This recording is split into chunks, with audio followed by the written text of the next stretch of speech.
A paz do Senhor Jesus a todos. Sejam bem-vindos a este canal. Meu nome é Oséias Silva.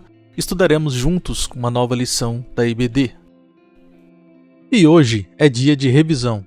Irmãos, eu gosto de, chegando próximo ao final do trimestre, repassar todas as lições que vimos até o momento. Isto ajuda a dar um panorama geral para aqueles alunos que perderam alguma lição e ajuda também outros a recapitular o que vimos até aqui. Hoje iremos falar das lições de 1 a 9, que é a última lição que daremos na próxima semana. E antes da lição número 11, eu postarei o resumo das lições de 10 a 13. E lembre-se, se você for fazer este resumo na sua aula, planeje para ser de 5 a 10 minutos, assim não toma o tempo da lição do dia. Dito isto, vamos para o vídeo. Não se esqueça de se inscrever no canal caso não seja inscrito, deixa o like, ativa o sininho e compartilhe esse vídeo com mais pessoas. E a estrutura da nossa revisão será da seguinte forma. Para cada lição teremos as heresias mencionadas na lição, quais os perigos para a vida cristã, qual é a resposta para esta heresia na palavra de Deus e também a resposta da igreja, e se houve um concílio da igreja, quando foi e o que foi definido neste concílio. Vamos agora então para o resumo da primeira lição.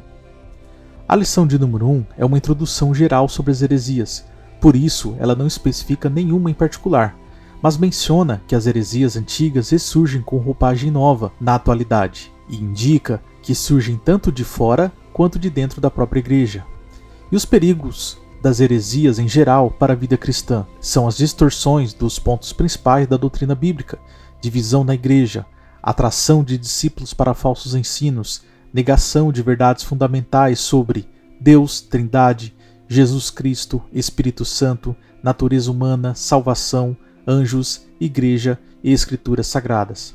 E a resposta na palavra de Deus e da igreja deve ser a defesa através da apologética cristã, defesa racional e lógica da fé, preparo dos cristãos para defender a fé com mansidão e respeito, necessidade de conhecimento bíblico sólido, testemunho cristão coerente, vida santa com evidência da verdade, papel dos líderes em proteger o rebanho e ensinar a verdade. Já na lição de número 2, as heresias mencionadas são os judaizantes, ou o judaísmo cristão. Eles pregavam que os gentios precisavam seguir a lei de Moisés para serem salvos, exigiam a circuncisão dos gentios convertidos, misturavam a lei com a graça, tentavam transformar o cristianismo em uma seita judaica. As manifestações atuais dos judaizantes hoje são a guarda do sábado, observância de leis dietéticas, uso de elementos litúrgicos judaicos e adoção de rituais judaicos por não-judeus. E os perigos para a vida cristã, ameaça à liberdade cristã, distorção do evangelho da graça, imposição de rituais e práticas judaizantes desnecessárias, confusão entre lei e graça, risco de transformar o cristianismo em uma mera seita judaica. E a resposta da igreja foi: Paulo se opôs firmemente aos judaizantes, não permitiu que Tito fosse circuncidado, afirmou ser anátema quem pregasse outro evangelho, defendeu a liberdade em Cristo. A igreja estabeleceu limites claros entre judaísmo e cristianismo, entre lei e graça, entre práticas culturais e requisitos para a salvação. O concílio mencionado é o de Jerusalém, em Atos 15, embora a carta de Gálatas seja anterior a esta data. Este concílio tratou especificamente da questão dos judaizantes e determinou que os gentios não precisariam seguir a lei de Moisés para serem salvos. Já na lição de número 3, a principal heresia mencionada é o docetismo, que negava que Jesus tinha um corpo físico real, afirmava que sua humanidade era apenas aparente.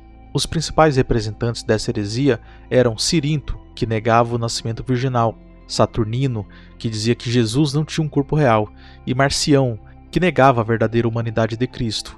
As heresias modernas são os Mormons e a Igreja da Unificação, que negam o nascimento virginal, e o islamismo, que nega a crucificação de Jesus. E o perigo para a vida cristã é que a negação da encarnação invalida a morte de Cristo, a ressurreição e a salvação, comprometendo toda a base da fé cristã e distorcendo a compreensão da pessoa de Cristo. E a resposta na palavra de Deus é o testemunho dos apóstolos, pois João enfatizava que viu, tocou e conviveu com Jesus. A afirmação da realidade física de Cristo. Asseverou que negar a encarnação é espírito do anticristo.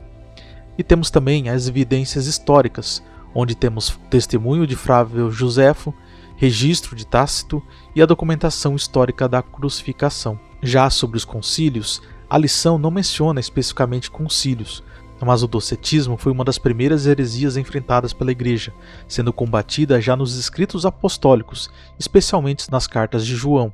A doutrina da união hipostática, que é a união das naturezas divina e humana em Cristo, foi posteriormente definida no Concílio de Calcedônia, 451 d.C., embora não seja mencionado diretamente na lição 3.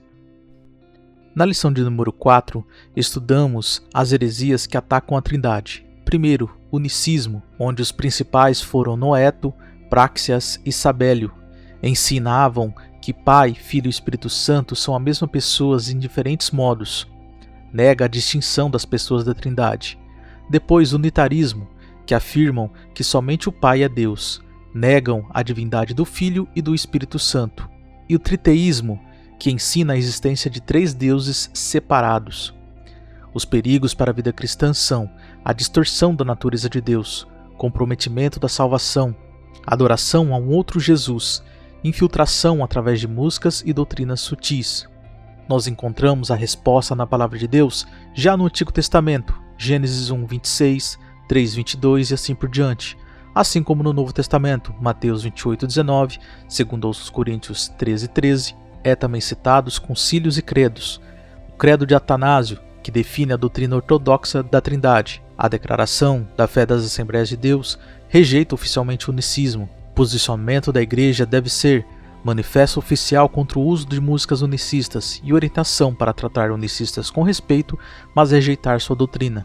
Já sobre os concílios, embora a lição não mencione datas específicas, o credo de Atanásio, no século V, é citado como um importante documento que estabeleceu a doutrina ortodoxa da Trindade. Na lição de número 5, nós temos mais uma heresia que ataca diretamente a Jesus, começando pelo arianismo, onde o fundador foi Ário, 318 d.C. Ele ensinava que Jesus é uma criatura e não Deus eterno. O slogan era: houve tempo que o verbo não existia. Outras heresias mencionadas são ebionistas, primeiros a negar a divindade de Jesus, e os monarquianistas dinâmicos. As manifestações modernas hoje são novamente a Testemunha de Jeová, com a tradução criada por eles do Novo Mundo, movimentos orientais Hare Krishna, islamismo e religiões reencarnacionistas. Os perigos para a vida cristã são a negação da salvação, já que só Deus pode salvar, e Jesus sendo Deus, ele perfeitamente pode nos salvar. Se ele não for Deus, como dizem essas heresias, ele não poderia nos salvar. Segunda, distorção da natureza de Cristo, comprometimento da fé cristã e falsificação das Escrituras. As evidências bíblicas são certas. Em João 1 nós temos: o verbo era Deus. João 20:28, a confissão de Tomé. Tito 2:13, nosso grande Deus e Salvador. E também nós vemos os atributos divinos de Jesus, como onipotência, onisciência, onipresença e eternidade, que são atributos de Deus, também atribuídos a Jesus. A nossa resposta a essas distorções devem ser a explicação correta de textos mal interpretados, a demonstração da unidade entre Pai e Filho e a afirmação da eternidade do Verbo. Os concílios citados são o Concílio de Nicéia, 325 d.C., que condenou o arianismo, e o Concílio de Constantinopla, que reafirmou a divindade de Cristo. Na lição de número 6, nós temos mais um ataque a Jesus e também ao Espírito Santo, com a heresia do subordinacionismo. O principal mentor foi Orígenes. Ele ensinava que o Filho é subordinado ao Pai, sendo um Deus secundário. As variantes monarquianismo, dinâmico e arianismo. As manifestações modernas são o islamismo, que nega que Jesus é filho de Deus, considera Jesus apenas como profeta inferior a Maomé, e novamente Testemunha de Jeová ensina a hierarquia de deuses, considera Jesus como Deus poderoso, mas inferior a Jeová. Perigos para a vida cristã: negação da divindade plena de Cristo, distorção do conceito bíblico de Filho de Deus, comprometimento do monoteísmo cristão, interpretação equivocada das Escrituras. E a resposta na Palavra de Deus é simples. João 5,18, Jesus igual a Deus. Hebreus 1,8, Filho chamado de Deus. João 10,30, unidade entre Pai e Filho. Mateus 28,19, igualdade na Trindade. Os argumentos teológicos: Filho indica igualdade de natureza, não subordinação. Unigênito significa único ou único do seu gênero, e Jesus possui a mesma substância do Pai. O Concílio de Nicéia, em 325 d.C., também debateu e refutou essas ideias, e o período pré-niceno debate sobre a natureza da relação pai-filho. Já na lição de número 7, nós falamos sobre as heresias que distorcem as naturezas de Jesus, começando pelo nestorianismo, que o fundador foi Nestório. Ele ensinava que as naturezas humanas e divinas de Cristo eram duas pessoas separadas. Foi condenado no Concílio de Éfeso, 431 d.C. Depois o monofisismo, onde o principal expoente foi Éltico, que ensinava que as naturezas de Cristo se fundiram em uma única natureza híbrida. Foi condenado no Concílio de Calcedônia. Depois veio o quenoticismo, que ensinava que Jesus esvaziou-se completamente dos atributos divinos na Terra. Tem duas variantes: não usou os atributos divinos ou usou sobre submissão ao Pai. Os perigos para a vida cristã são distorção da pessoa de Cristo, comprometimento da salvação, desenvolvimento da mariolatria e negação da plena divindade humana de Jesus. A resposta nós vemos na Palavra de Deus, Romanos 1, 3-4, natureza humana e divina de Jesus bem definidas. Filipenses 2, 5-11, forma de Deus e forma de servo. 1 Timóteo 3,16, Deus manifesto em carne. Os concílios foram o Concílio de Éfeso, 431 d.C., condenou o nestorianismo, e o Concílio de Calcedônia, que definiu a doutrina ortodoxa das duas naturezas, condenou o monofisismo e estabeleceu que Cristo tem duas naturezas distintas, uma única pessoa, naturezas não misturadas nem separadas. Na lição de número 8, nós falamos sobre as heresias que atacam a experiência humana de Jesus, começando pelo apolinarismo, onde o fundador foi Apolinário. Ele ensinou que Jesus não tinha espírito humano, foi condenado no Concílio de Calcedônia. O monotelismo, onde o fundador foi o patriarca Sérgio de Constantinopla, ensinou que Cristo tinha apenas uma vontade, foi condenado no Terceiro Concílio de Constantinopla. As manifestações modernas são a nova era e grupos ocultistas alegam que Jesus visitou a Índia, e os mormons que afirmam que Jesus esteve nos Estados Unidos. Os perigos para a vida cristã são a negação da humanidade de Cristo, distorção da vida histórica de Jesus, criação de fábulas e mitos sobre Jesus e o comprometimento do exemplo de Jesus para os cristãos. As evidências bíblicas da humanidade de Jesus são as experiências físicas. Ele teve um nascimento normal, teve fome, sede e cansaço, e teve morte física. Na vida social, teve interação com as pessoas, participação em eventos sociais, relacionamentos familiares.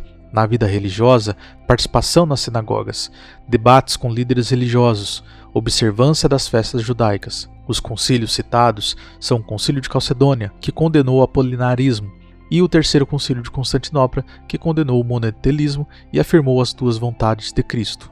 Na lição de número 9, nós temos as heresias que atacam ao Espírito Santo, a começar pelo arianismo, que considerava o Espírito Santo como criatura, os tropicianos, que consideravam o Espírito Santo um anjo, e os pneumatomacianos, que negavam a divindade do Espírito Santo. As heresias modernas são a Testemunha de Jeová, que negam a divindade e personalidade do Espírito Santo, o considerando apenas uma força, e o islamismo, que confundem o Paracleto com Maomé. Os perigos para a vida cristã são redução do Espírito Santo a uma força impessoal, negação dos atributos divinos do Espírito Santo, comprometimento da obra do Espírito na vida do crente e distorção da doutrina da Trindade. As evidências da deidade do Espírito Santo são os atributos divinos, onipotência, onipresença, onisciência, obras divinas, regeneração, santificação, distribuição de dons, nomes divinos intercambiáveis com Deus. As evidências da personalidade são o uso do termo alós, outra da mesma natureza em João 14,16, funções pessoais, ensinar, guiar, testificar e o relacionamento com os crentes. Os concílios são o Concílio de Nicéia, que estabeleceu uma base para a discussão, e depois o Concílio de Constantinopla, onde definiu-se a divindade do Espírito Santo. Nessa lição de número 9, a lição enfatiza que o Espírito Santo é Deus igual ao Pai e ao Filho, sendo a terceira pessoa da Trindade, não uma força impessoal.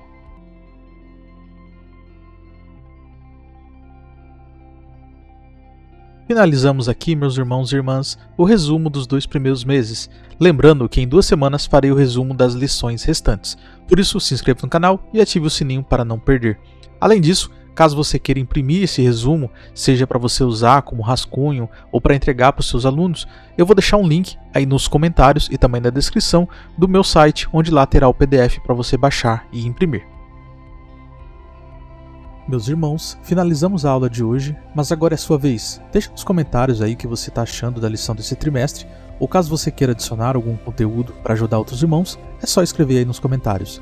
Além disso, não esqueça de deixar o seu like, inscreva-se no canal e ative o sininho para ser informado quando sai a próxima aula e compartilhe com mais pessoas. Nós terminamos a aula de hoje, mas o assunto não para por aqui. Você pode conferir os livros que eu indico sobre o assunto na descrição do vídeo e primeiro comentário. Além disso, indico continuar assistindo o vídeo da próxima lição que vai aparecer aqui quando estiver disponível, ou o vídeo de outra lição que eu indico que vai estar deste outro lado aqui. E que Deus continue edificando a sua vida com a palavra dele.